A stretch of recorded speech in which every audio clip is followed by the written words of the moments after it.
In 2024, hundreds and thousands of people are losing their jobs, and plus millions of students are flooding into the job market. Everyone are spending hours and hours spamming resumes on LinkedIn, Indeed, or whatever platform that you're using, but doesn't land a thing. So guys, things are not looking well. Besides that, tons of companies are actually posting free jobs on the internet. It's just really frustrating. But guys, hear me out right now, right here. Congratulations. Yes, I know it sucks and I feel sorry for what's happening to a lot of people right now. But that's just one side of the coin. And what you don't see is that God just opened a new door for you, but you just haven't seen it yet. In this video, I want to share with you a little piece of my mind and explain why this might be the best thing that's happening in your life, and also how to deal with job loss and how to make a plan to conquer this difficult time and start back up again. Oh, by the way, I'm going to charge my car today, so why don't you join me together? Let's go.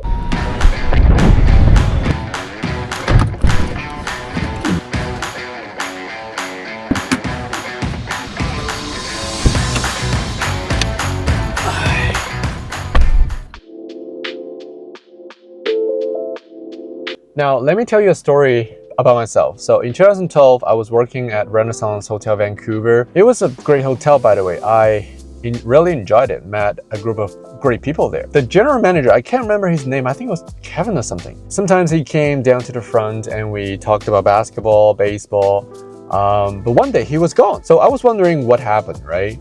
It turned out that he got fired because he had a second opinion with the owner of the hotel. And that really shocked me. In my head, I was thinking, wait a minute, so if I work my way up, spend 10 years to maybe the general manager position, I could still get fired in a snap of fingers. And I was like, no, wait a second. That's not what I want. At that very moment, I realized one thing.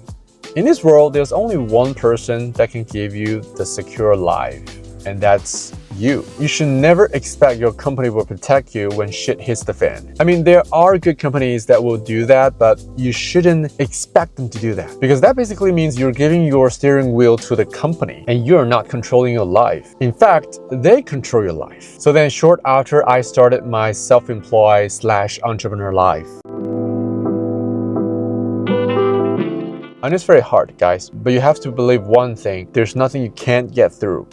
You know, what I believe, unless it's a life-threatening situation, like a disease or somebody pointing a gun to your head, other than that, there's nothing you can't get through. My life had been through so much shit, but there was only one time that I feel so desperate, so hopeless and dreadful. That was many years ago. My father was laying in the bed of a hospital due to a severe stroke, and I didn't have money for him to get treatments. Plus, I didn't know his banking password, so I couldn't withdraw any money from his bank account to help him. I remember clearly at that day, I was Asian squatting in the hallway, and I was holding my head and crying like shit. I was in so much pain and guilt that I couldn't help him. But at that moment, I realized one thing as well. No one could ever stop me unless it's a life-threatening situation. What I'm saying is, it's okay, my friend. How bad it could be. Lose your house? So what? The most important thing is, you are still here.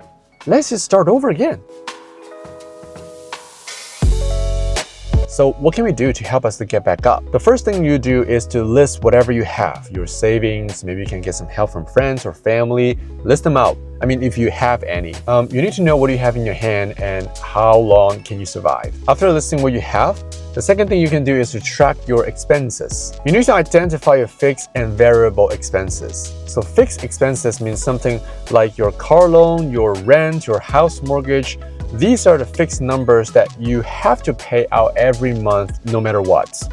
But variable means the number that goes up and down depends on how you spend your money. So for example, something like how much you spend on groceries, your clothing, or whatever. Then you need to identify cost-cutting measures. So look for areas where you can reduce non-essential expenses. Here's what I do. Every time when I want to buy something, I ask myself to think twice. Like, is it really necessary? What would happen if I don't have it?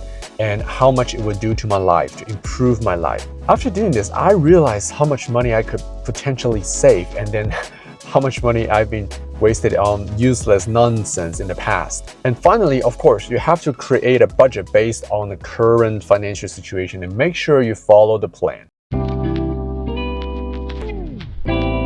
Now you have a better understanding of your financial situation, it's time to build something that can actually generate cash flow. My first suggestion is to identify your interest and skills. You need to determine what skills you have that can turn into a business.